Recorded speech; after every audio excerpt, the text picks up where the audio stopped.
గౌరవనీయులు arts college sociology department Ramulu sir గారికి, అదేవిధంగా ఈ కార్యక్రమానికి ముఖ్య అతిథిగా విచ్చేసినటువంటి తెలంగాణ మలిదశ ఉద్యమ నాయకులు క్రాంతిదళ వ్యవస్థాపకులు పృథ్వీరాజ్ అన్న గారికి, అదేవిధంగా ప్రొఫెసర్ కొండ నాగేశ్వరరావు సార్ గారికి, తమ్ముడు కొలిగొండ నరసింహ, మీద మిత్రులందరూ కూడా నా యొక్క జైబీని తెలుపుతా ఉన్నాను. ముఖ్యంగా మనం ఈ 42% కాకుండా భారత రాజ్యాంగ నిర్మాణం, దేశ ప్రజాస్వామ్యం గురించి మాట్లాడుకోవాల్సిన అవసరం ఉంది. ఎందుకంటే ఒక డాక్టర్ కాడికి పోయినప్పుడు డాక్టర్ మనకు వైద్యం చేయాలంటే మన కడుపు నొస్తుందా కాలు నొస్తున్న విషయం డాక్టర్ చెప్పాలి. చెప్తే అప్పుడు డాక్టర్ మనకు వైద్యం చేయగలుగుతాడు. మనకు కడుపు నొప్పి లేచినప్పుడు తలనొప్పి లేచిందంటే డాక్టర్ తలనొప్పికి వైద్యం చేస్తాడు. మన బాధ తగ్గుతుందా? మన బాధ పోదు. అందుకే మిత్రులారా, ఇక్కడ ఉన్నటువంటి బహుజన మిత్రులందరికీ, మన మిత్రులు ఇప్పుడు మన నగేష్ కానీ, మన దర్శన్ కానీ, మన వలిగొండ నరసింహ కానీ, వీళ్ళందరికీ ప్రత్యేకంగా చెప్తున్నాను. ఎందుకంటే ఇక్కడ బీసీలు, ఎస్సీలు, ఇక్కడ 6,100 కులాన్ని విభజించిందో అంటే ఈ దేశంలో ఉన్నటువంటి మనువాదం ఆల్మోస్ట్ మన శత్రువుడు. ఎందుకంటే ఎందుకు చెప్తున్నానంటే విషయం, అసలు శత్రువును వదిలిపెట్టి మన శత్రువుగా మాట్లాడుకోవడం అనేది మర్చిపోవాలి. ఇప్పుడు మీరందరూ కూడా ఈ బీసీ ఉద్యమంలో భాగస్వాములు ఎందుకు కావాలంటే ఈ దేశ నిర్మాణంలో, ఈ దేశ సంపదలో బీసీల వాటా ఖచ్చితంగా ఉంటుంది. అప్పుడు ఇది ఏదైతే సామాజిక పరివర్తన క్రమంలో జరుగుతున్న అంశంలో ఈ దేశంలో మొట్టమొదటిసారిగా మహాత్మా జ్యోతిబా ఫూలే గారు ఈ దేశంలో ఉన్న అంటరాని వాళ్ళ అస్పృశ్యుల కోసం అవిద్య వల్ల వెనుకబడరు, వీళ్ళకి విద్య కావాలి, విద్య వల్ల వీళ్ళకి పురోగతి జరుగుతుందని చెప్పేసి విద్య ఆయుధంగా పనిచేసి ఈరోజు మనకు విద్య అందించిన గొప్ప మహనీయుడు మహాత్మా జ్యోతిబా ఫూలే. అదేవిధంగా ఈ దేశంలో బ్రాహ్మణిజానికి పాము కొరల విషం ఉన్నది, బ్రాహ్మణిజానికి ఒళ్ళంత విషం ఉందని చెప్పేసి బాపులను ఎదురుగా ఫిజికల్గా దాడి చేసి బ్రాహ్మణిజం మీద యుద్ధం ప్రకటించిన వ్యక్తి పెరియార్ రామస్వామి నాయక్ గారు. కేరళలో ఈరోజు అందరూ 100% అక్షరాస్యత ఉందంటే నారాయణ గురువు గారు గుళ్ళ పక్కన బళ్ళు కట్టించేసి మన వర్గాలకు విద్యను అందించారు. అదేవిధంగా ఈరోజు సాహు మహారాజ్ గారు, వీళ్ళందరూ కూడా బీసీ సామాజిక వర్గానికి చెందిన వాళ్ళే. వీళ్ళందరూ కూడా దేశ నిర్మాణంలో, దేశ అస్పృశ్యతకు అంటరాల కోసం జీవితాంతో త్యాగం చేసి దేశ నిర్మాణంలో భాగస్వాములు అన్నారు. అదే ఒక విషయంలో 93లో ఎప్పుడైతే మండల కమిషన్ రిపోర్ట్ వచ్చిన తర్వాత బీసీలకు 20% రిజర్వేషన్ ఇచ్చిన తర్వాత ఇక్కడ బీజేపీ పార్టీ వాళ్ళు, ఆర్ఎస్ఎస్ వాళ్ళు కమండల యాత్ర చేసిన విషయాలు కూడా మనం గుర్తు చేసుకోవాలి. కమండల యాత్ర చేస్తున్నప్పుడు మాన్యశ్రీ కాశీరామ్ గారు ఢిల్లీలో మీటింగ్ పెట్టి వేదిక పెట్టి ఏర్పాటు చేసి బహుజన సమాజ్ పార్టీ పూర్తిగా మద్దతు తెలుపుతుంది, బీసీలు ఖచ్చితంగా చట్టసభల్లో వాళ్ళకు వాటా ఇవ్వాలి, వాళ్ళ జనాభా దామాషిక ప్రతిపక్షన ఎవరి వాటా వాళ్ళకి అని చెప్పి కాశీరామ్ గారు మీటింగ్ పెట్టడం వల్ల అక్కడ ఉన్నటువంటి ప్రజలందరూ కూడా బీసీలు మనకు శత్రువుగా అంటే వాళ్ళందరూ కూడా ఒకటే సమాజం చెప్పిండు. ఈ దేశ నిర్మాణంలో, ఈ దేశ భాగస్వామ్యంలో బీసీలు ఉన్నారు, దాదాపు 50కి పైచిలకు బీసీలు ఉన్నారు, వాళ్ళ వాటా వాళ్ళకి ఇవ్వాలని కాశీరామ్ చెప్పడం జరిగింది. మరి ఇప్పుడు ముందున్న మహనీయులందరూ కూడా ఈ దేశ సంపదను, దేశ నిర్మాణంలో భాగస్వాములు అనే వాటికి వాళ్ళ మహనీయుల ఆలోచనతో మనందరం కూడా కార్యక్రమం చేసుకోవాలని మిత్రులకు ప్రత్యేకంగా తెలియజేస్తున్నాను. ఈరోజు తెలంగాణ రాష్ట్రంలో 42% అనేది ఎప్పుడు స్టార్ట్ అయిందనే విషయం కూడా మనం ప్రశ్నించుకోవాలి. ఎందుకంటే ఇక్కడ తెలంగాణ రాష్ట్రంలో ఎప్పుడైతే ఎలక్షన్ క్రమంలో పోతున్న క్రమంలో తెలంగాణ ఉద్యమంలో పృథ్వీరాజన్ లాంటి మన వర్గాలకు సంబంధించిన ఉద్యమకాలందరూ కూడా తెలంగాణ రాష్ట్రం మధ్య దొరల చేతిలో పోతుంది, సామాజిక తెలంగాణ అంశం వల్ల మనకు ఆ చైతన్యం వచ్చింది. ఆ చైతన్యం రావడంతో తెలంగాణ వచ్చిన దొర చేతిలో పెట్టి దొర ఏం చేసిందో మనకు తెలిసిన 10 సంవత్సరాలు. ఆ చిన్న ఉద్యమం ఇప్పుడు బీసీ ఉద్యమం బలపడమైందని మనం అనుకోవాలి. 42% కామన్ డిక్లరేషన్లో పెట్టినప్పుడు దాంట్లో మేము కూడా ఉన్నాం. నేను మన హనుమంతరావణ మహేష్ గౌడ్ గారు, అదేవిధంగా మన ఈ మిత్రులు పెద్దలందరూ కూడా అక్కడ ఉండి 42% ఖచ్చితంగా డిమాండ్ ఉంది. తెలంగాణ రాష్ట్రంలో ఎన్నికల్లో పోవాలంటే బీసీలకు 42% రిజర్వేషన్ ఇవ్వాల్సిందే, ఇస్తేనే మనము ఈ ఎలక్షన్లో నెగ్గుతామని చెప్పేసి వాళ్ళు స్ట్రాటజికల్గా 42% పెట్టడం జరిగింది. పెట్టిన తర్వాత ఖచ్చితంగా ఇవ్వాల్సిన అకాని పరిస్థితులు ఏర్పడినా ఉద్యమం బలోపేతమవుతుంది. రోజు వాళ్ళ మీద ఒత్తిడి వస్తుంది. మీరు 42% రిజర్వేషన్ ఇచ్చి ఎలక్షన్లో పోయిన స్థితికి చేరుకున్నట్టు అది మన ఉద్యమ స్ఫూర్తి, మన బీసీ ఉద్యమాలు, పూజీ సంఘాలు, బహుజన సంఘాలు అందరూ చేసిన ఉద్యమ స్ఫూర్తి వాటికి ఈరోజు 42% గురించి మనం చర్చించుకున్నాం. మొన్న మేము ఇంప్లీట్ పిటిషన్లో మేము అందరం కూడా హైకోర్టులో పోయినప్పుడు కూడా 42% రిజర్వేషన్ ఇచ్చిన తర్వాత ఏంటని ఆలోచించాం. ఇచ్చిన తర్వాత మనం ఏంటి గ్రామీణ ప్రాంతాల్లో పోయి నాకు ఎంపీటీసీ వచ్చింది మా కులానికి, నాకు జెడ్పీటీసీ వచ్చింది నా కులానికి, నా ఎస్సీకి నా బీసీకి మనం కొడుకుంటాం. ఇక్కడ ఇవ్వకపోవడం వల్లే మనకు ఒక చర్చ జరిగింది. ఇవ్వకపోవడం మనం ఆత్మ పరిశీలన చేసుకుంటున్నాం. వీళ్ళ అగ్రకులాలు వీళ్ళ భావాజాలాన్ని మన యొక్క స్ట్రెంత్ను మన పొలిటికల్ స్ట్రెంత్ ఎందుకు ఎక్స్టెండ్ చేస్తలేరు, ఎందుకు ఎక్స్టెండ్ చేస్తలేరు, వీళ్ళ వీళ్ళ వీళ్ళ మధ్యలో ఉన్నదని మన తార్కిక ఆలోచన పరిస్థితి ఏర్పడింది. అందుకే నేను ఏమంటున్నా అంటే 1909 బ్రిటిష్ ప్రభుత్వం పరిపాలించినప్పుడే మతపరమైన రిజర్వేషన్ ఇక్కడ ఇవ్వడం జరిగింది. 1909 కానీ 1919 కానీ అప్పుడు ముస్లింలకు ఇక్కడ ఉన్నటువంటి సిక్కులకు ప్రత్యేక నియోజకవర్గం జరిగింది. 1932లో ఎప్పుడైతే లండన్లో రౌండ్ టేబుల్ కాన్ఫరెన్స్లో డాక్టర్ బాబాసాహెబ్ గారు ఈ భారతదేశంలో ఉన్నటువంటి సామాజిక పరిస్థితులు, ఈ భారతదేశంలో ఉన్నటువంటి వెనుకబాటుతనం, ఈ భారతదేశంలో ఆర్థిక సామాజిక వెనుకబాటు రాజకీయ వెనుకబాటుతనాన్ని అక్కడ బ్రిటిష్ వాళ్ళకి చెప్పడం ద్వారా వాళ్ళందరూ కూడా ఖచ్చితంగా ఇక్కడ ఒక సామాజిక రుగ్మత ఉంది, సామాజిక రుగ్మత నిర్మూలించాలంటే ఖచ్చితంగా వాళ్ళకు ప్రాతినిధ్యం ఇవ్వాలని చెప్పేసి అప్పుడు 1935 ప్రభుత్వ యాక్ట్లో SC/ST రిజర్వేషన్ జరిగింది. తర్వాత భారత రాజ్యాంగం రచించిన డాక్టర్ బాబాసాహెబ్ అంబేద్కర్ గారు 340 అధికరణ ప్రకారం భారత రాజ్యాంగంలో 340 అధికరణ ప్రకారం బీసీ ఇక్కడ వెనుకబడిన తరగతులకు ఒక కమిషన్ వేసుకునే వెసులుబాటు భారత రాజ్యాంగంలో మనకు తెలియజేయడం జరిగింది. ఆ విషయం అందరూ మర్చిపోతారు. బీసీలకు బాబాసాహెబ్ అంబేద్కర్ ఏం చేసినాడు? బాబాసాహెబ్ అంబేద్కర్ ముందస్తు దృష్టిలే ఆలోచించి 340 అధికరణ పెట్టడం జరిగింది. దాని ద్వారానే మనం మొట్టమొదటిసారిగా 1951లో కాకా కలేకర్ కమిషన్ వేయడం జరిగింది. అక్కడ కూడా కుట్ర జరిగింది. కాకా కలేకర్ అనే పీష్వా, మహారాష్ట్రకు సంబంధించిన ఒక పీష్వా, ఒక బ్రాహ్మణ పీష్వా దేశం మొత్తం కూడా సర్వే చేసి ఈ దేశంలో 1/3 కూడా మొత్తం బీసీలో ఉన్నారు, మీకు రిజర్వేషన్ ఇట్లా వేయాలని ఆ కమిషన్ కొట్టేయడం జరిగింది. ఆ కమిషన్ కొట్టేసిన తర్వాత ఇంకా కూడా మన దేశవ్యాప్తంగా చర్చ జరిగి మన బీసీలో కొంచెం ఆ ఉద్యమం రావడం జరిగింది.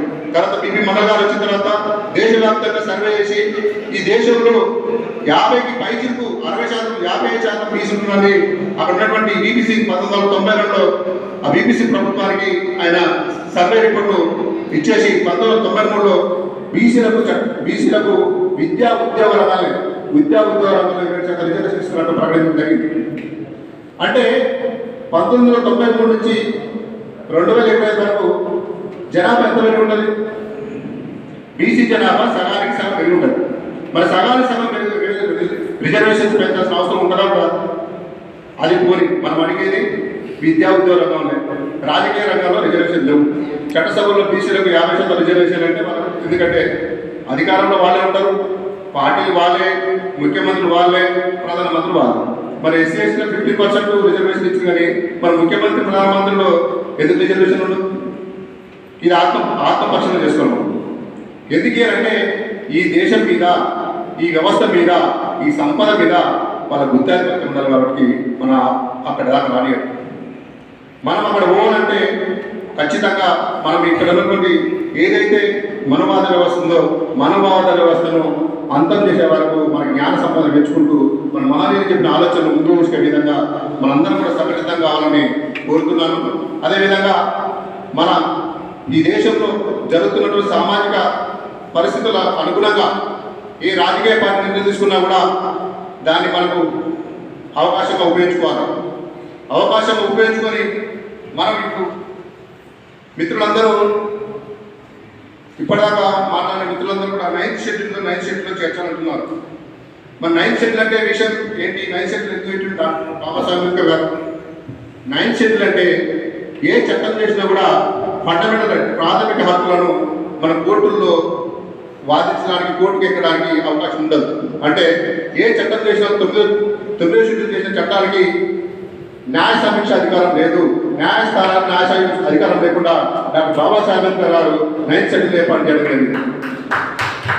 అందుకే మిత్రులు 9th షెడ్యూల్ అంటే మనం 9th షెడ్యూల్ చేర్చడం వల్ల ఏంటంటే దాన్ని ఎవరు కోర్టు పోవడానికి రైట్స్ లేవు, దాని గురించి మాట్లాడడానికి రైట్స్ లేవు, దాన్ని ఎట్టి పరిస్థితుల్లో న్యాయ సమీక్షకు అధికారం లేకుండా బాబాసాహెబ్ అంబేద్కర్ గారు ముందే ఆలోచించి చేయడం జరిగింది.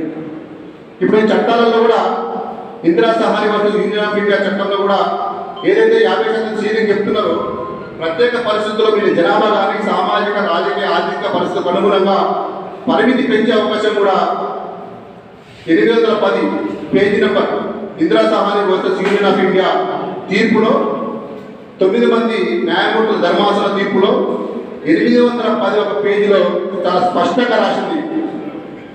ఈ విషయాన్ని మీరు అందరూ కూడా మన ప్రజలకు కానీ మనలో కానీ చెప్పాల్సిన అవసరం ఉంది. రాజకీయ రంగంలో 42% అనేది కూడా మనం ఏదో కాంగ్రెస్ పార్టీ ఇచ్చి చేతులు తిరుగు కాకుండా న్యాయబద్ధంగా ఉండాలని మన అందరం కూడా డిమాండ్ చేస్తే దానికి ఒక డెడికేషన్ కమిషన్ వేసి ఒక ఎంపీరికల్ డాటా తీసుకొని ఏదైతే Krishnamurthy versus union of India case ఉందో దాంట్లో వాళ్ళకి రిజర్వేషన్ పెంచారు కదా, దానికి అనుగుణంగా కూడా ఈరోజు చాలా న్యాయబద్ధంగా న్యాయ చిక్కులు లేకుండా కూడా దాని చట్టం చేయడం జరిగింది. ఆ చట్టాన్ని కూడా ఈరోజు 42%, ఎందుకంటే అధికారంలో కాంగ్రెస్ పార్టీలో ఉన్నటువంటి అగ్రకులకు ఇష్టం లేకపోయినా కూడా ఆ కాంగ్రెస్ పార్టీ కూడా కొంతమంది బీసీలు న్యాయ నిర్ణేతలుగా ఆ పార్టీలో క్రియాశీలక పాత్ర పోషించేటువంటి బీసీలు కాబట్టి దానంతా ఛాలెంజ్ తీసుకోవడం జరిగింది. ఈరోజు 42% వస్తే మనకు వచ్చేది ఏం లేదు. ఎందుకంటే రెడ్లు వెలమలు కమ్మలు ఇప్పుడు సర్పంచ్ ఎంపీడీస్ జెడ్పీస్ పోటీ చేస్తారు, వాళ్ళు ఎమ్మెల్యేలే చేస్తారు. అరే మీరు ఊర్లో మీరు ఎంపీడీస్ జెడ్పీస్ కానీ మీ ఎమ్మెల్యేలు అయితే అంటారు. మనకు కావాల్సింది 42% స్థానిక సంస్థల రిజర్వేషన్ కాదు, మన చట్టసభలో రిజర్వేషన్ కావాలి. ఈ ఉద్యమాన్ని మనం పట్టుకోవాలి. ఈ ఉద్యమానికి భవిష్యత్తు కార్యక్రమం అన్నవాళ్ళు చేయాలి. ఎందుకంటే 42% ఇస్తే మనకేదో రాజ్యాలు రావు, కానీ మన మెజారిటీ మన వర్గాలు కానీ మన నాయకులు కానీ చట్టసభలో ఉంటే మనకున్న అవసరాలు మనం తెలుసుకోవడానికి మనకు న్యాయం జరుగుతుంది. అందుకే మిత్రులారా, మొట్టమొదటిసారిగా ఈ దేశ సంపదలో ఈ దేశ నిర్మాణంలో బీసీల పాత్ర క్రియాశీలక పాత్ర ఉందని భావిస్తున్నాను, నేను నమ్ముతున్నాను. నిజంగా ఈ బీసీలు వృత్తి కులాలు ఈ దేశ నిర్మాణం అయిందంటే వేల సంవత్సరాల నుంచి వృత్తి కులాలు చేస్తేనే ఈ దేశ నిర్మాణం అయింది. వేల సంవత్సరాల నుంచి వృత్తి కులాలు పనిచేస్తేనే ఈ దేశ నిర్మాణం అయింది.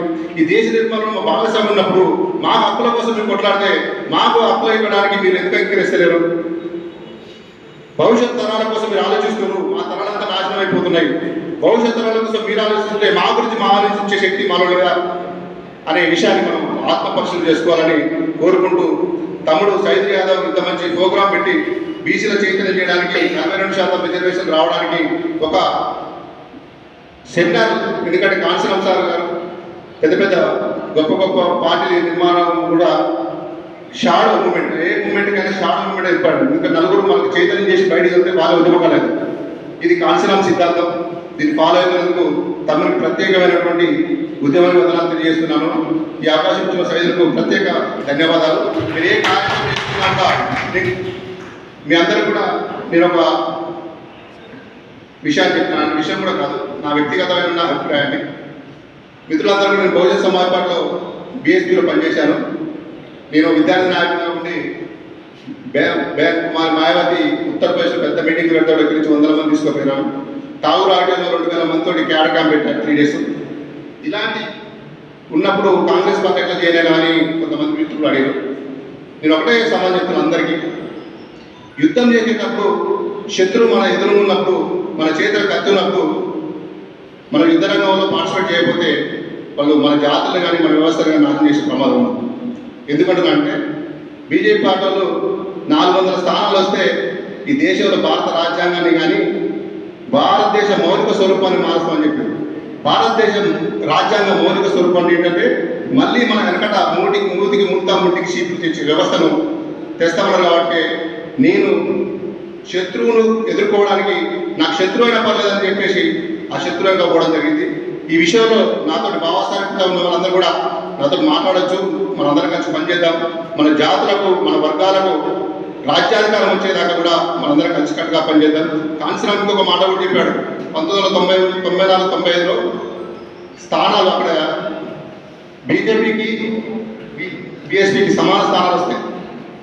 కానీ బీజేపీతో పొత్తు పెట్టుకొని అధికారం ముఖ్యమంత్రి చేసినప్పుడు మీడియా మిత్రులందరూ వచ్చి అడుగుతుంటారు, కాన్సరం సార్ మీ ప్రధాన శత్రువు బీజేపీ కదా, మీ ప్రధాన మీరు మీ యొక్క వేల సంవత్సరాలుగా వెనుకబడతారని చూసేది బీజేపీ వాళ్ళే కదా, ఆర్ఎస్ఎస్ వాళ్ళు కదా, వాళ్ళతో ఎట్లా పొత్తు పెట్టుకున్నాం అంటే నేను వెళ్ళే మార్గంలో గాడిద వచ్చినా గుర్రం వచ్చినా నా శక్తి జరుపుకున్నప్పుడు ఏదో ఒకటి ఎక్కువ అని చెప్పాడు. అది అందులో మీడియా మిత్రులందరికీ ఏమడదాకా వెళ్ళిపోయారు. అంటే మనం చేసే ప్రయాణం మన యొక్క జీవిత సమయంలో మనం చేసే ప్రయాణం, మనం పోయే దారి మంచిదా కాదా అని నిర్ణయించుకునే శక్తి మనలో ఉంటుంది. కాబట్టి ఆ మహనీయులు చెప్పిన మాటల్ని, మన యొక్క కార్యాచరణని చాలా రోజుల మేలు కోసం పనిచేయాలని కోరుకుంటూ అందరికీ జై భీమ్. జై భీమ్.